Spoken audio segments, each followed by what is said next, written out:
Cour d'appel de Paris qui a rejeté les accusations de complicité de génocide qui visaient l'armée française et son éventuelle inaction. Voilà, c'est ce qu'on dit lors des massacres de Bicécéro du côté du Rwanda en 1994. Mais la Cour de cassation, il faut également le préciser, pourrait être saisie d'un pourvoi des parties civiles. En tout cas, du côté de Paris, dans un communiqué, le général Jean-Claude Lafourcade, le chef de l'opération militaro-humanitaire turquoise, le dit: je me félicite de cette décision qui rend leur honneur aux soldats que j'ai commandés, injustement accusés de complicité, de génocide et de crimes contre l'humanité. Docteur Yom Timba, un commentaire. Mais écoutez, je crois qu'il ne fallait pas s'attendre à quelque chose d'exceptionnel. Hein. C'était envisageable. N'oubliez pas qu'il y a quelques jours, il y a notre compatriote, il y a le journaliste Onana qui a été condamné pour révisionnisme, parce qu'il y a quand même beaucoup de choses à dire autour de ce génocide. Il a tout d'abord été le génocide rwandais, après il est devenu le génocide tutsi. Oui. Finalement, on ne sait pas de quoi il s'agit, alors que nous avons perdu près d'1 million de nos compatriotes africains. Tout à fait. Et je crois que ce qui est constant, c'est ça. C'est qu'il y a eu un génocide là-bas. Maintenant, les acteurs, évidemment, il y a ceux qui sont encore là. Il y a ceux qui sont au pouvoir, ceux qui ont été chassés du pouvoir, il y en a qui sont disséminés à travers le monde et ils n'arrivent pas à s'entendre sur un récit de ce qui s'est passé. Le fait est que la position de la France, qui est soutenue en cela par l'Europe et par le système des Nations Unies, c'est que les Africains ne doivent jamais avoir raison. Donc, je n'arrive pas à bien comprendre l'action même de ces ONG qui se fatiguent et qui perdent notre temps là-bas. Vous ne gagnez aucun procès contre l'État français en France. C'est un principe. C'est comme ça. Vous êtes des Africains, ça ne marche pas. Donc, du coup, vous constaterez que, en général, dans cette affaire, l'ONU pense que la France a raison. L'Union européenne pense que la France a raison, l'OCDE pense que la France a raison, l'OSCE pense que la France a raison, l'OTAN pense que la France a raison. Pourquoi vous vous fatiguez? Allez dans votre pays, faites le procès, condamnez la France et mettez en place les mesures d'application de votre décision de justice. Nous avons un gros problème en Afrique, c'est que nous avons des problèmes chez nous, et nous voulons que ce soit d'autres qui prononcent les sanctions. D'abord, la décision qui est prononcée en France, c'est même une incongruité juridique. La décision qui est prononcée en France, c'est au nom de qui? Ouais. Une décision de justice, c'est au nom du peuple. Vous engagez une action en justice en France au nom de quel peuple? Est-ce que le peuple rwandais est en France? Est-ce que le peuple rwandais est en France? Quand on va prononcer la justice au nom du peuple français, pourquoi vous voulez que des magistrats... Vous voyez d'ailleurs là, parce que je trouve que c'est de la magie en réalité cette affaire où on dit que c'est ça qu'on appelle le non-dit, le retour du refoulé. C'est-à-dire que vous avez sous les yeux, vous n'avez pas besoin de réfléchir, vous avez sous les yeux le fait que l'État français était impliqué, des généraux français le disent, des officiers français le disent, les livres ont été écrits par des Français qui ont participé à ça, qui vous disent qu'ils n'ont pas fait ce qu'il fallait faire. Oui. Mais vous avez quand même de la magie qui te produit tout le temps. Sur le plan de ce qui est juridique, la France est toujours... Elle bénéficie toujours d'un non-lieu. Elle n'a jamais été impliquée, elle n'a commis aucune faute. Alors que les acteurs disent qu'elle a commis une faute. Donc c'est pour dire que, en réalité, ce qui se passe dans cette affaire, c'est que c'est une interpellation pour les Africains.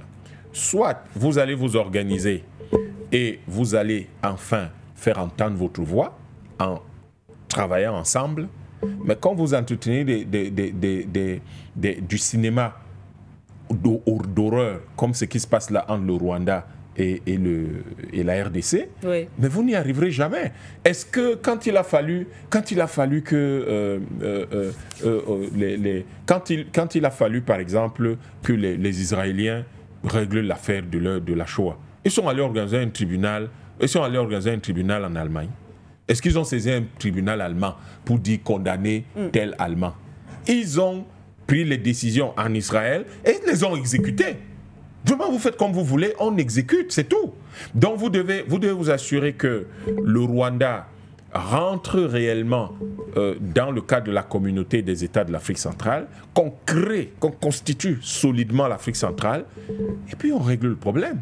Il y a des tribunaux d'Afrique centrale qui vont dire, compte tenu de tels éléments historiques, de tels éléments d'enquête journalistique, de tels éléments de témoignages des acteurs qui ont participé, différents acteurs, tels éléments d'enquête financière. Parce que l'autre chose suivait l'argent. L'argent partait d'où, allait où, allait comment. Les flux logistiques, qu'est-ce qui allait où? Dès que vous avez toutes ces enquêtes, vous savez qui a participé, qui n'y a pas participé, qui a fait ce qu'il fallait faire, qui n'y a pas fait ce qu'il fallait faire. Ça, c'est la première chose. Les Africains doivent juger ce qui s'est passé sur leur sol au nom de leur peuple. Ça, c'est la première chose. Et par les Africains. Par les Africains. Oui. Et avec les moyens des Africains. Parce qu'on dit souvent par les Africains, là, après, ils commencent à tendre la main. Tout à fait. Avec les moyens et les ressources mis à disposition par les Africains. L'autre chose, dernière que je voulais soulever sur cette question, ça nous interpelle, nous les Africains, sur le fait que quand vous observez le monde qui nous entoure, tout le monde considère que faire du mal aux Africains ne vaut rien, n'a aucune conséquence. Et c'est ce fait-là que ça ne prête à aucune conséquence qui transforme notre... c'est une idée assise par l'expérience. La traite négrière est passée par là, la colonisation est passée par là, le néocolonialisme est passé par là. Ils n'ont jamais rien fait. Les Africains ont déjà fait quoi? On peut même prendre leurs femmes et leurs enfants, leurs hommes, on les vend comme esclaves. On peut venir, on décide que leurs terres nous appartiennent. Ils font rien. Et on peut dire, on donne l'impression qu'on est parti alors qu'on n'est jamais parti. Et ils font quoi? Rien du tout. Et on continue à piller leurs économies. On peut même bousculer la CEMAC en disant dévaluez votre histoire là pour que le pétrole chez vous coûte 2 fois rien et comme ça nous on va relancer nos économies. Mais les Africains sont comme ça. C'est parce que si quelqu'un est tout le temps en train de vous gifler et que vous ne réagissez jamais, vous voulez qu'il fasse quoi? Il va continuer à vous gifler. Et donc vous pouvez avoir 1 million de Rwandais insultés par un tribunal français, ça fait rien. Ça fait rien du tout. L'Afrique... Parce qu'après, rien ne suit. Mais il n'y a rien. Il n'y a rien. C'est-à-dire que les gens sont insultés. On dit non, vos histoires-là, l'armée française n'a rien à voir là-dedans. Oh, des officiers français disent qu'ils ont quelque chose à voir là-dedans. Et donc, du coup, ça interpelle les Africains. Est-ce que vous allez continuer à être la risée du monde? Parce que le reste du monde se moque de nous. Cette décision du tribunal de Paris a de l'impact sur toutes les autres négociations que les Africains vont mener.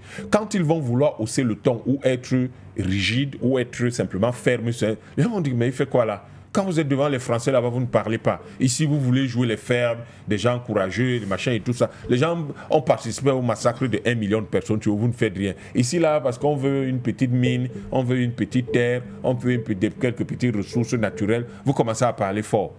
Voilà l'image que l'Afrique envoie d'elle, laisse que le monde ait d'elle.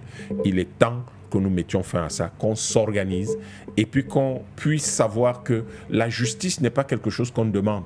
La justice, c'est quelque chose qu'on se donne. Dans le Rwanda, si jamais le gouvernement qui est en place pense que c'est quelque chose d'utile, qu'il puisse faire le nécessaire. Mais si le gouvernement qui est en place estime que cette action en justice n'est pas importante, que les ONG qui l'ont initiée puissent donc aller ester en justice au Rwanda. Parce que c'est aussi une autre manière de voir si les Rwandais ont effectivement la même approche de cette affaire. D'ailleurs, pourquoi ils sont allés ester en justice en France? Ils auraient pu le faire au Rwanda. Mais pour quelle raison est-ce que nous avons une Rwandaise à la tête de la francophonie alors que le Rwanda a décidé de devenir un pays anglophone? C'est tout ça, cette contradiction devait attirer l'attention de ces ONG qui devaient savoir qu'au fond, Kigali et Paris ont certainement dû s'entendre sur un récit et ce récit, il ne faut pas le modifier. Et compte tenu du fait qu'il ne faut pas modifier ce récit-là, eh bien tout naturellement, tout ce qui va à l'encontre de ce récit, parce que ce que réclament ces ONG est en déphasage avec le récit officiel. Et ce récit officiel est celui que le gouvernement rwandais veut transmettre.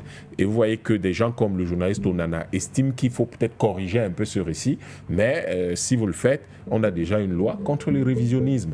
Et nous pensons que un jour, dans tous les cas, quoi qu'il arrive, c'est ce million de Rwandais, oui, justice lui sera faite, d'une manière ou d'une autre. Que les gens aient menti, que les gens cachent la vérité, que les gens fassent tout ce qu'ils veulent, un jour, justice leur sera rendue.